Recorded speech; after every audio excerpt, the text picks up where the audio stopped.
आगे कहते हैं,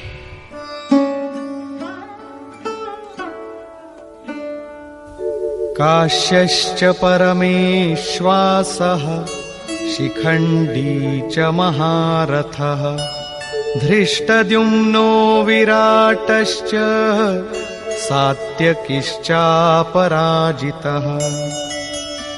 काया रूपी काशी। पुरुष जब सब ओर से मन सहित इंद्रियों को समेटकर काया में ही केंद्रित करता है तो परमेश्वासः परम ईश में वास का अधिकारी हो जाता है। परम ईश में वास दिलाने में सक्षम काया ही काशी है। काया में ही परम ईश का निवास है। परमेश्वास का अर्थ श्रेष्ठ धनुष वाला नहीं, बल्कि परम धन ईश धन वास है। शिखा सूत्र का त्याग ही शिखंडी है। आजकल लोग सिर के बाल कटा लेते हैं और सूत्र के नाम पर गले की जनेऊ हटा लेते हैं, अग्नि जलाना छोड़ देते हैं। हो गया सन्यास उनका।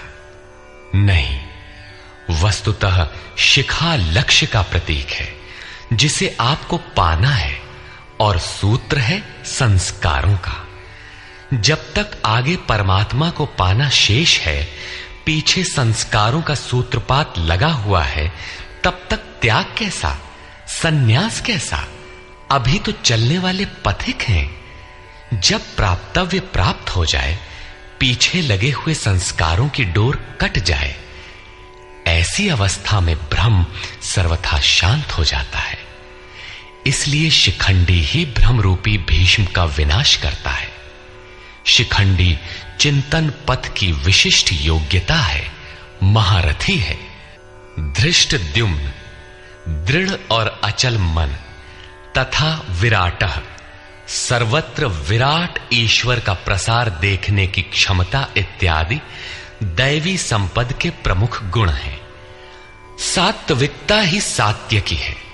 सत्य के चिंतन की प्रवृत्ति अर्थात सात्विकता यदि बनी है तो कभी गिरावट नहीं आने पाएगी, इस संघर्ष में पराजित नहीं होने देगी।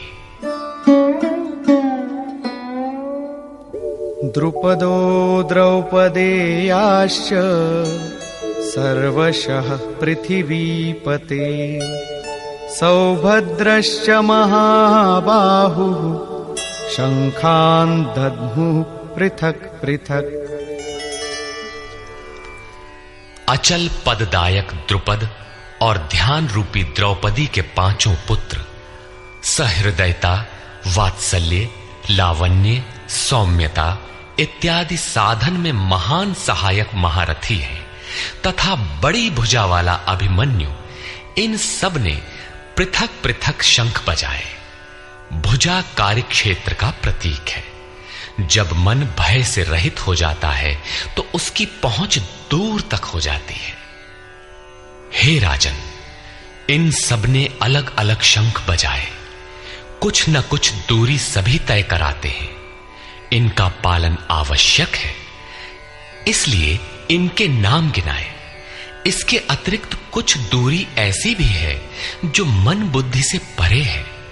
भगवान स्वयं ही अंतःकरण में विराज कर तय कराते हैं। इधर दृष्टि बनकर आत्मा से खड़े हो जाते हैं और सामने स्वयं खड़ा होकर अपना परिचय करा लेते हैं।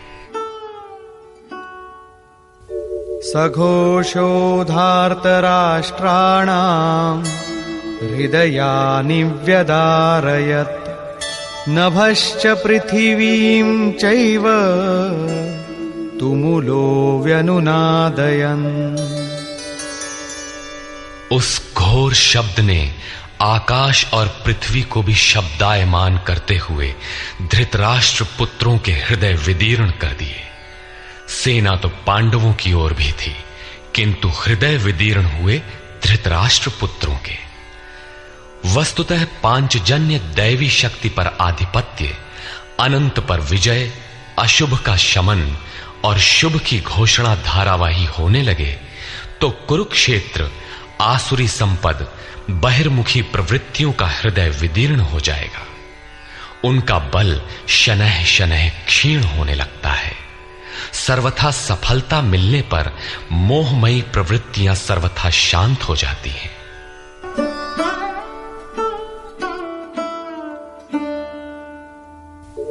अथ व्यवस्थितान् दृष्ट्वा धार्तराष्ट्रान् कपिध्वजः प्रवृत्ते शस्त्रसम्पाते धनुरुद्यम्य पाण्डवः ऋषिकेशं तदा वाक्यम् इदमाह महीपते सेनयोरुभयोर्मध्ये रथं स्थापयमेच्युत।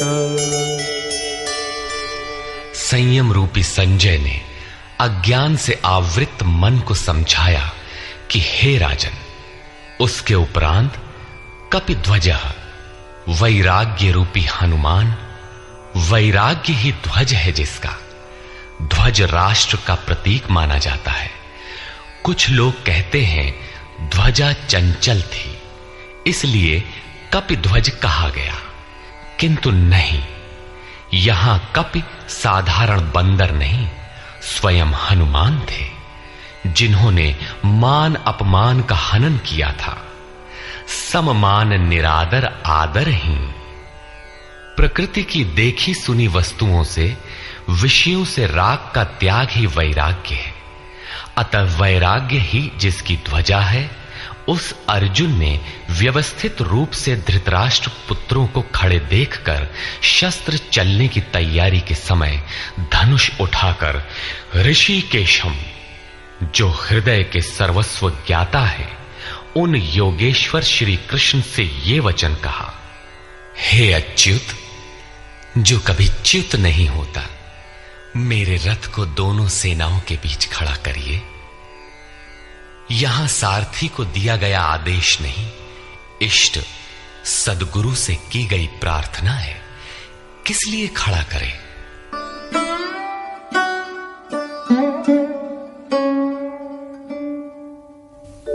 यावदेतान्निरीक्षेऽहम् योद्धुकामानवस्थितान् कैर्मया सह योद्धव्यम् अस्मिन् रणसमुद्यमे। जब तक मैं इन स्थित हुए युद्ध की कामना वालों को अच्छी प्रकार देख न लूं कि इस युद्ध के उद्योग में मुझे किन किन के साथ युद्ध करना योग्य है, इस युद्ध व्यापार में मुझे किन किन के साथ युद्ध करना है। योत्स्यमानानवेक्षेऽहम् य एतेऽत्र समागताः धार्तराष्ट्रस्य दुर्बुद्धेर्युद्धे प्रियचिकीर्षवः। दुर्बुद्धि दुर्योधन का युद्ध में कल्याण चाहने वाले जो ये राजा लोग इस सेना में आए हैं, उन युद्ध करने वालों को मैं देखूंगा, इसलिए खड़ा करें। मोह रूपी दुर्योधन, मोहमयी प्रवृत्तियों का कल्याण चाहने वाले जो राजा इस युद्ध में आए हैं, उनको मैं देख लूं। संजय उवाच।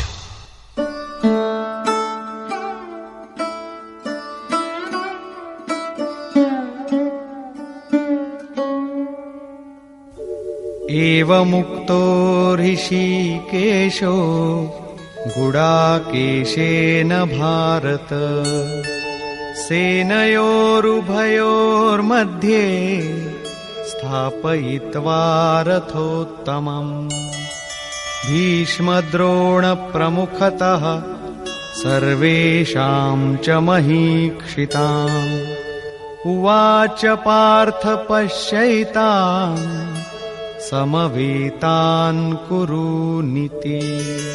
संजय बोला, निद्राजयी अर्जुन द्वारा इस प्रकार कहे जाने पर हृदय के ज्ञाता श्री कृष्ण ने दोनों सेनाओं के बीच भीष्म, द्रोण और महीक्षिताम, शरीर रूपी पृथ्वी पर अधिकार जमाए हुए संपूर्ण राजाओं के बीच उत्तम रथ को खड़ा करके कहा कि पार्थ, इन इकट्ठे हुए कौरवों को देख, यहां उत्तम रथ सोने चांदी का रथ नहीं है, संसार में उत्तम की परिभाषा नश्वर शरीर के प्रति अनुकूलता प्रतिकूलता से की जाती है। ये परिभाषा अपूर्ण है। जो हमारे आत्मा हमारे स्वरूप का सदैव साथ दे वही उत्तम है, जिसके पीछे अनुत्तम मलिनता न हो। तत्रापश्यत् स्थितान् पार्थः पितॄनथ पितामहान् आचार्यान् मातुलान् भ्रातॄन् पुत्रान् पौत्रान् सखींस्तथा श्वशुरान् सुहृदश्चैव सेनयोरुभयोरपि। इसके उपरांत अचूक लक्ष्य वाले पार्थिव शरीर को रथ बनाने वाले पार्थ ने उन दोनों सेनाओं में स्थित पिता के भाइयों को, पितामहों को, आचार्यों को, मामाओं को, भाइयों को, पुत्रों को, पौत्रों को, मित्रों को, श्वसुरों को और सुहृदों को देखा। दोनों सेनाओं में अर्जुन को केवल अपना परिवार, मामा का परिवार, ससुराल का परिवार, सुहृद और गुरुजन दिखाई पड़े। प्रचलित गणना के अनुसार 18 अक्षौहिणी 2.5-3 अरब के लगभग होता है, जो आज के विश्व की जनसंख्या के समकक्ष है। इतने मात्र के लिए यदा कदा विश्व स्तर पर आवास खाद्य समस्या बन जाती है। इतना बड़ा जन समूह अर्जुन के 3-4 रिश्तेदारों का परिवार मात्र था। क्या इतना बड़ा भी किसी का परिवार होता है? कदापि नहीं। ये हृदय देश का चित्रण है। तान् समीक्ष्य स कौन्तेयः सर्वान् बन्धूनवस्थितान् कृपया परयाविष्टो विषीदन्निदमब्रवीत्।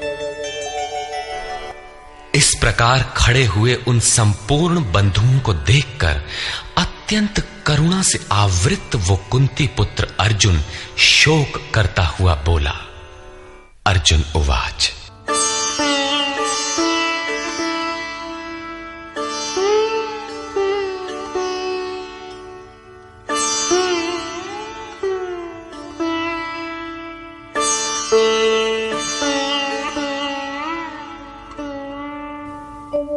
दृष्ट्वेमं स्वजनं कृष्ण युयुत्सुं समुपस्थितम् सीदन्ति मम गात्राणि मुखं च परिशुष्यति वेपथुश्च शरीरे मे रोमहर्षश्च जायते।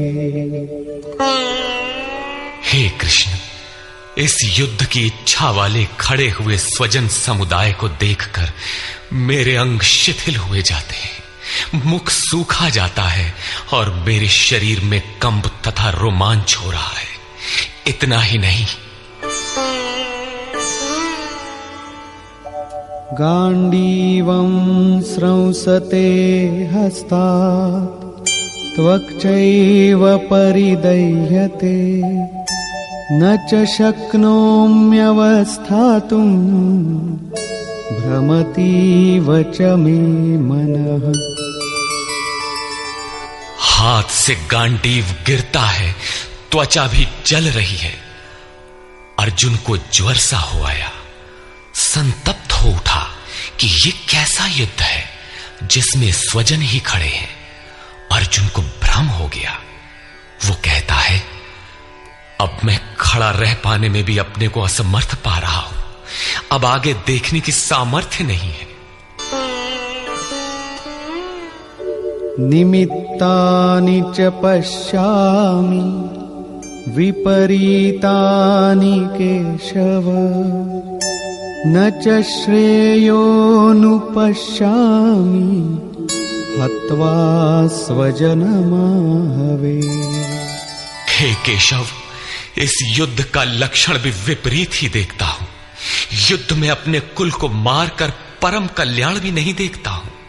कुल को मारने से कल्याण कैसे होगा?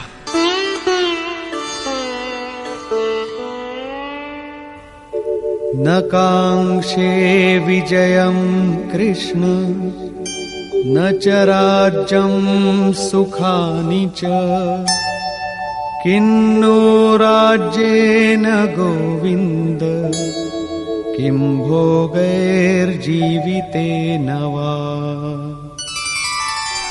संपूर्ण परिवार युद्ध के मुहाने पर है।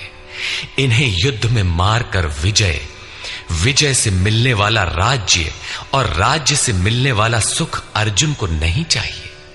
वो कहता है, हे श्री कृष्ण, मैं विजय नहीं चाहता, राज्य तथा सुख भी नहीं चाहता। हे गोविंद, हमें राज्य या भोग अथवा जीवन से भी क्या प्रयोजन है? क्यों?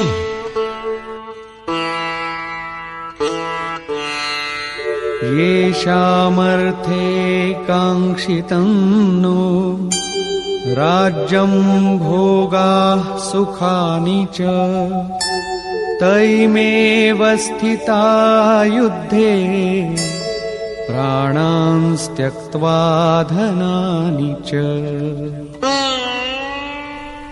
हमें जिनके लिए राज्य भोग और सुखादिक इच्छित हैं, वे ही परिवार जीवन की आशा त्याग कर युद्ध के मैदान में खड़े। हमें राज्य इच्छित था तो परिवार को लेकर भोग सुख और धन की पिपासा थी तो स्वजन और परिवार के साथ उन्हें भोगने की थी। किंतु जब सब के सब प्राणों की आशा त्याग कर खड़े हैं तो मुझे सुख राज्य या भोग नहीं चाहिए। ये सब इन्हीं के लिए प्रिय थे। इनसे अलग होने पर हमें इनकी आवश्यकता नहीं है। जब तक परिवार रहेगा तब तक ये वासनाएं भी रहती हैं।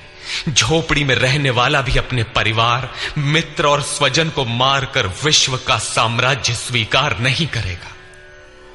अर्जुन यही कहता है कि हमें भोग प्रिय थे, विजय प्रिय थी, किंतु जिनके लिए थी जब वे ही नहीं रहेंगे तो भोगों से क्या प्रयोजन? इस युद्ध में मारना किसे है?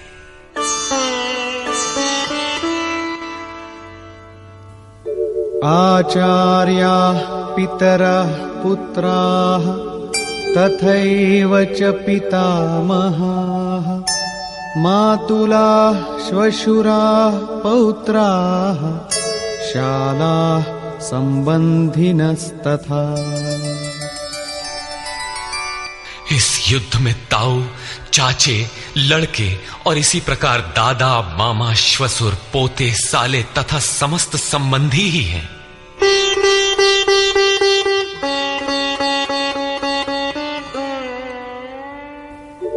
एतान्न हन्तुमिच्छामि घ्नतोऽपि मधुसूदन अपि त्रैलोक्यराज्यस्य हेतो किन्नु मही कृते।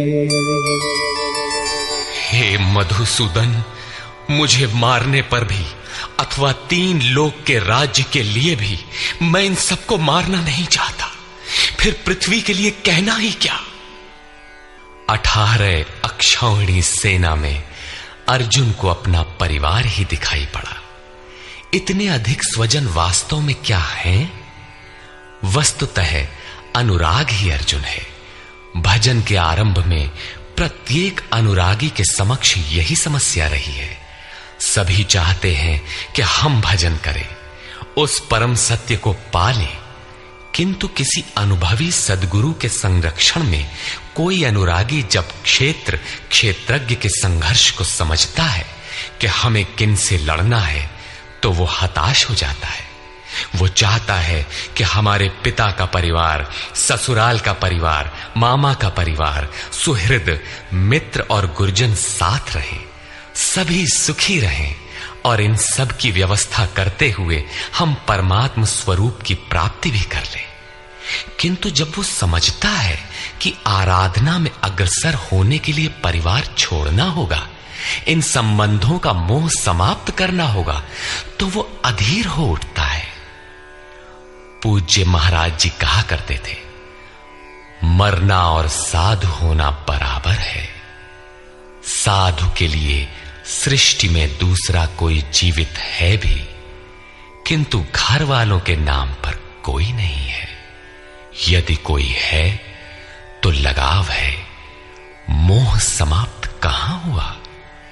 जहां तक लगाव है उसका पूर्ण त्याग, उस लगाव के अस्तित्व मिटने पर ही उसकी विजय है।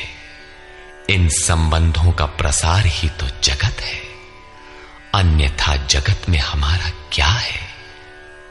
तुलसीदास कहे चिद विलास जग, बूझत बूझत बूझ है। मन का प्रसार ही जगत है। योगेश्वर कृष्ण ने भी मन के प्रसार को ही जगत कहकर संबोधित किया। जिसने इसके प्रभाव को रोक लिया उसने चराचर जगत ही जीत लिया।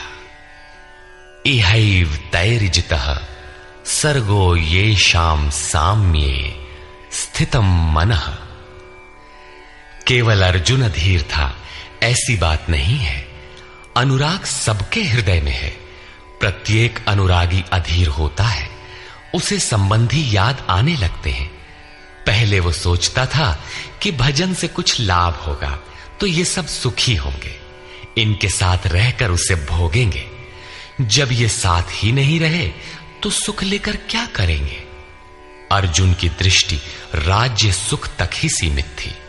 वो त्रिलोकी के साम्राज्य को ही सुख की पराकाष्ठा समझता था। इसके आगे भी कोई सत्य है, इसकी जानकारी अर्जुन को अभी नहीं है।